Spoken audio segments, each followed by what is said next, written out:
Bonjour, cette nouvelle vidéo va être, je le souhaite, le commencement d'une nouvelle chaîne YouTube où je vais tenter de vous faire partager ma passion de la photo et de la vidéo. Cette vidéo a pour but de présenter la nouvelle mouture du logiciel post-traitement de photos de Digital Photo Pro de Canon dans sa version 4.10. Voilà. DPP dans sa nouvelle version n'a rien à envier aux logiciels payants que pour les fonctions de base. Son interface rationnelle, proche de Lightroom, et la qualité de son rendu en font un logiciel incontournable pour un processeur de réflexe Canon. En effet, ce logiciel propriétaire, il accepte que les fichiers RAW de format CR2 de Canon et ne corrige a priori que des objectifs Canon. Alors voilà l'interface telle qu'on la connaît maintenant. Donc en effet, il y a une certaine similitude avec Lightroom au niveau de la présentation des photos. Alors à gauche, vous avez l'explorateur de fichiers. À droite, vous avez les outils de développement. Alors l'avantage de DPP par rapport au logiciel classique, c'est qu'on est en direct sur notre dossier photo. On n'a pas besoin de télécharger les photos, on est en direct. Si par exemple on a fait une transformation d'un CR2, d'un fichier RAW en JPEG, on l'a en possession. Alors je ne sais pas si c'est le cas. Alors là on le voit parce que là vous avez un petit R, et quand il y a un petit J, voilà, donc il y en a deux là, c'est des J c'est des JPEG, n'est-ce pas? Ouais, alors si on prend un autre format, mais que voilà. Alors à droite, donc on avait dit, je vous ai dit, donc il y a l'histogramme et le développement. Alors on peut s'arrêter un petit peu là-dessus parce qu'en fait la palette outils, donc on peut l'avoir à la fois en fixe ou en flottant. Bon, l'histogramme, moi je l'ai choisi d'être flottant, mais peut-être également en fixe. Alors si on le met en fixe, il revient au-dessus les outils. Alors c'est pas très pratique, même malgré que on peut le déplacer vers le bas. Bon, si on peut le déplacer vers le bas, on peut le déplacer bien sûr vers le haut. Donc moi je préfère en flottant, donc je le mets en flottant parce qu'en fait quand vous travaillez c'est quand même plus pratique. Et là on l'a toujours en position, car ce sera quand même un élément majeur. On a aussi en bas des icônes. Moi je travaille beaucoup avec les icônes et sur ce logiciel je trouve que les icônes sont très bien pensées. Donc vous avez la possibilité de masquer votre épile historique. Voilà. Et également de faire apparaître ce qu'ils appellent le navigateur. Je ne m'en sers pas beaucoup, mais ceux-là sont très utiles. Alors, tout de suite, ce qu'il faut savoir, c'est que si vous voulez faire un développement, on est sur cette photo par exemple. Alors c'est un petit peu spécifique à ce logiciel, on ne voit pas ça partout. C'est un peu différent. On fait modifier l'image et tout de suite, alors vous vous retrouvez qu'avec plus qu'une photo. Hein, si vous allez, voilà, vous avez que la photo voilà. C'est peut-être un petit inconvénient, mais si on ne peut pas passer d'une photo à l'autre, il faut changer, il faut revenir en normal, en mode de travail normal. Hors modification, en non-modification, si je dirais, pour revoir toutes nos photos. Sinon, l'avantage, c'est que automatiquement, il vous libère tout le terrain, quoi. Hein. C'est quand même pas mal. Voilà. Alors, autrement, en haut, vous avez à part les menus qu'on verra ultérieurement, mais peut-être pas trop, parce que moi je me sers beaucoup des icônes, mais il y en a quand même quelques-uns qu'on va servir. Alors là, vous avez des fonctions principales, donc vous avez celle imprimer, enregistrer, les classiques, aller à Photoshop, ce qui n'est pas une idole. Alors sur mon portable, moi j'avais aussi les outils, des boutons qui correspondaient aux outils, hein, comme le nom l'indique. L'outil composition, le DHDR, oui c'est aussi le Dual Pixel RAW, hein, qui apparaissait là sur celui-là. Alors il doit y avoir sûrement quelque chose qui m'a échappé parce qu'il n'y a pas de raison que je l'ai sur un ordinateur et que je l'ai pas sur l'autre. Mais donc bon, de toute façon on peut on va voir plus tard, un peu rapidement d'ailleurs, on est là. Bon. Alors la prise de vue à distance, ça c'est bon, tout Canon connaît. Alors moi, ce que je ne comprends pas, c'est que quand je vais là, il me met une version incompatible, une version compatible de SUD n'est pas installée. J'ai la dernière version d'installer sur mon ordinateur de S-Utilité et il n'en veut pas. Alors là, j'ai été voir sur le site de Canon. J'ai pas trouvé de version plus récente que la mienne où on me dit qu'il faut attendre. Alors on verra plus tard. Vérification rapide, bon, c'est pas, je trouve très utile. Enfin bon, voilà, ça vous fait un traitement rapide qui est peut-être pas mal, hein, voilà, pour les feignants. Enfin oui, ça je suis un peu. On va aller voir plus rapidement si en fait. Alors, ce qui est simple, c'est que l'optimiseur toile Pixel RAW, c'est quelque chose qui n'existe pas sur mon Canon. Moi, j'ai que 70D. Le Dual Pixel RAW, c'est une nouvelle création enfin assez récent de Canon. C'est une réservée 5D Mark II, voilà, si je ne me trompe pas, hein, qui est donc équipée de cette technologie. Alors, si on veut faire le HDR, on prend l'outil HDR. On a alors l'inconvénient, c'est que il nous prend pas toutes les photos. Enfin là encore la première c'est normal, mais la deuxième, je suis obligé de prendre la deuxième. On peut pas faire si on fait là, vous voyez, il saute d'une à l'autre. Donc faut bon, c'est pas trop gênant, mais c'est vrai que c'est un peu embêtant. On aurait pu faire la sélection des trois, enfin au moins des deux dernières en même temps. Voilà. Alors on va faire alignement auto. On va faire la composition et on va attendre.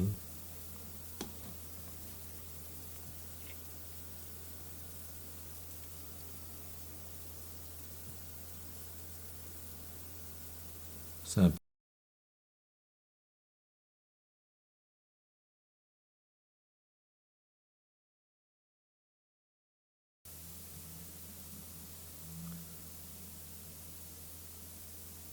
Voilà. Alors, une remarque, parce que j'ai fait un autre test tout à l'heure, c'est indispensable de mettre alignement. Parce que, bon, j'ai beau avoir pris mes photos avec le pied, si je ne mets pas alignement de l'image, le résultat n'est pas satisfaisant.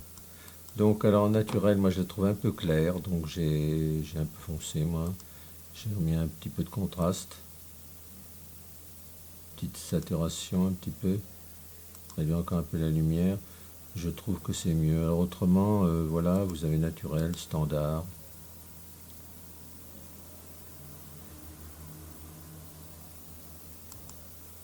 Éclatant. Je trouve, pour un logiciel qui est pas vraiment fait pour ça, il donne différents choix. J'aime bien, là, je ne sais pas si ça va faire le même effet, à huile, là, si voilà, dépêche-toi. Je trouve que ça redonne un peu. Bon, alors on peut encore mettre un peu plus de douceur. Alors douceur, j'ai trouvé que c'était joli ça. Et à l'huile et un relief.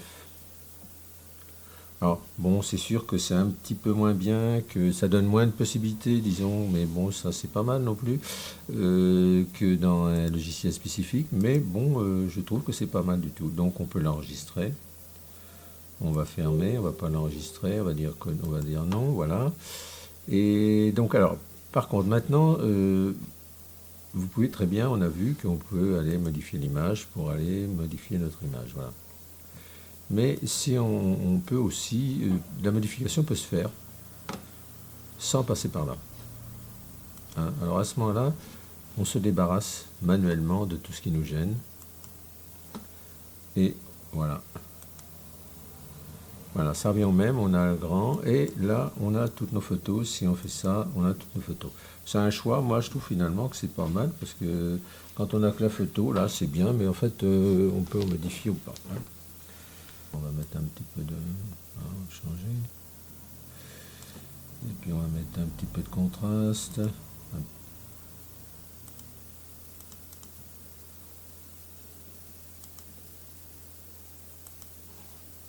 On va aller voir si l'objectif non disponible. Alors donc c'est pas un bon, le problème c'est pas un objectif Canon, donc oui c'est un Tokina, il connaît pas. Alors il me semblerait qu'il y a peut-être une solution. Ça donc ok, le cadrage ça, il le fait automatiquement. Bon, on va s'en contenter. Là donc là c'est ouais, je sais pas, rapidement. On va voir si voilà. Un petit peu et ça un tout petit qui est pas mal.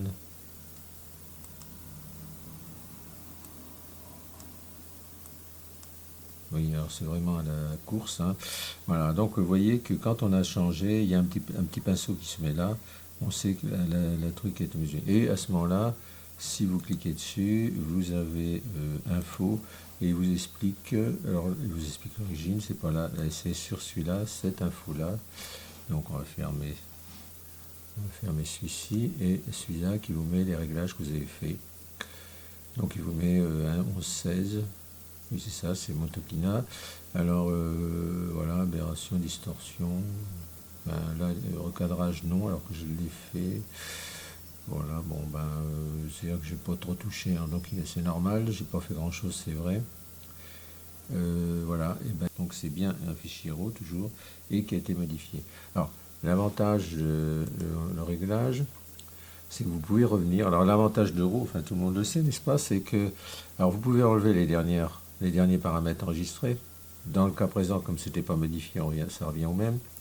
Et revenir aux paramètres de prise. Donc ce qui veut bien dire que donc ça efface mon petit pinceau. Ce qui veut bien dire que le RAW, c'est un format non destructible. C'est-à-dire que vous pouvez revenir et vous n'avez pas besoin de faire des copies d'images comme avec JPEG. Et en plus, bon, vous avez des possibilités énormes par rapport à un JPEG. Voilà. Là, il ne va pas y avoir de différence, mais c'est quand même un peu non. Ben non, puisque c'est les deux mêmes, hein. Là, ça vous permet de voir. Alors moi, je choisis celui-là. Vous avez toujours à la petite droite un choix différent, verticalement. Moi, j'ai un prêté. Bon, ça vous met par contre les infos et vous avez horizontalement. Les deux autres, je ne sais pas trop à quoi ça sert, je m'en sers pas. Et vous avez aussi cette formule-là. Alors, il y a aussi ça qui est pas mal. Voilà, c'est ça, oui, il faut passer par ce truc-là. Et là, alors là, c'est parce que j'ai mis, on va enlever ça, qui nous agace. C'est une présentation qui est pas, qu'on peut grand chose. Alors, faire apparaître ça y est, j'ai perdu, les collimateurs, voilà, merci. La grille, hein, et on peut la régler, la taille. Les collimateurs, il y a un choix aussi. Alors là, bon, on va laisser les collimateurs. Alors là, par contre, la surbrillance et les ombres, enfin la sous-exposition et la surexposition, c'est une particularité de ce logiciel. Si on met au maximum, on va le mettre, d'ailleurs, vous allez voir, c'est affreux. Et voilà, il n'a peut-être pas enregistré, si, voilà. Donc il vous déclare plein de choses qui ne sont pas très réelles. Parce que si vous comparez ça à un logiciel comparé avec un logiciel comme Lightroom, vous n'avez pas tout ça, quoi. Ça, c'est fait, maintenant, il est excessif dans ce calcul. Alors, j'ai lu qu'il y avait une raison à ça, mais en fait, je vois que, bon, je ne suis pas le seul, tout le monde a même fait le même constat, hein. Je ne suis pas plus intelligent que les autres, et moins plus bête. Voilà, c'est qu'en fait, il faut mettre au minimum, quoi. Enfin, 6 et puis 250. Voilà, on ferme. Et là, vous voyez, bon, cette image, elle n'a pas plus de problèmes que les autres. Voilà. On va revenir sur les animaux. Pourquoi pas, hein. Voilà, c'est plus mignon. Voilà. Là aux touches, si vous connaissez, faut venir. Alors, il y a aussi des flammes en rose. Ça doit être ça. Mais ils étaient loin, oui. Ah, ils étaient un peu loin. C'est pour ça que je ne les voyais pas. Mais ils étaient beaux quand même. Mais là, c'est un peu blanc. Enfin, bon. Alors là, quand même, ils ont un peu de surexposition. Et là, c'est justifié puisque, en fait, j'ai bien mis, voilà. Merde, alors c'est pas ça. J'ai bien mis 6, donc c'est justifié. Plus grand chose à voir, hein. Il y a la collection. Bon, on n'a pas servi, mais ça, bon, on fait une collection, hein. Donc on groupe en fonction de certains critères. Retirer de la collection, supprimer la collection, et effacer la collection, sélectionner la collection et ajouter la collection. Bon, ça c'est bateau. Alors un truc que j'avais pas vu nulle part, mais qui doit peut-être exister, enfin ça s'appelle la recette. Donc la recette, c'est simple, vous avez fait une modification qui vous plaît bien, vous la copiez et vous la copiez, donc elle est connue. Hein, vous enregistrez la recette d'un fichier. Et puis après, vous pouvez la sélectionner pour l'appliquer à d'autres photos. Alors, par exemple, on a vu que mes petits trucs étaient rouges, donc on va réactiver et on va aller sur un programme de base et on va aller dans les... Vous voyez que quand même les réglages sont, enfin on ne sait pas le but de la vidéo, mais sont quand même assez simples. Donc voilà. Et alors lumière, c'est en fait c'est le haute lumière qu'on voit dans d'autres logiciels. Voilà ce que je cherchais.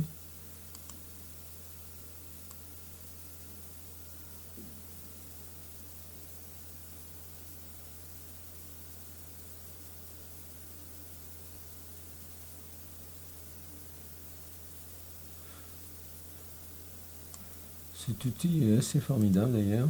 Tant pis, hein, il veut pas. Enfin, on va considérer que c'est une bonne recette, même si elle n'aboutit pas. Et on va considérer qu'on va copier la recette. Voilà. Et on va l'appliquer à côté. Copier, sélectionner, enregistrer, coller la recette. Voilà. Et on voit que ça joue. Alors bien sûr, là je ne l'ai pas enregistré, mais on peut l'enregistrer. Enregistrer la recette d'un fichier, donc DR4. Alors il faut savoir la retrouver, c'est tout. Voilà, bon, on ne va pas la copier. Voilà, convertir à enregistrer, c'est un petit peu long. Ben, on va le faire, vous allez voir. Donc on va enregistrer dans le fichier d'origine, hein, comme beaucoup de logiciels, et en JPEG.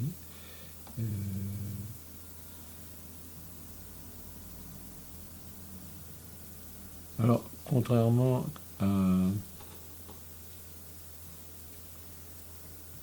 Voilà.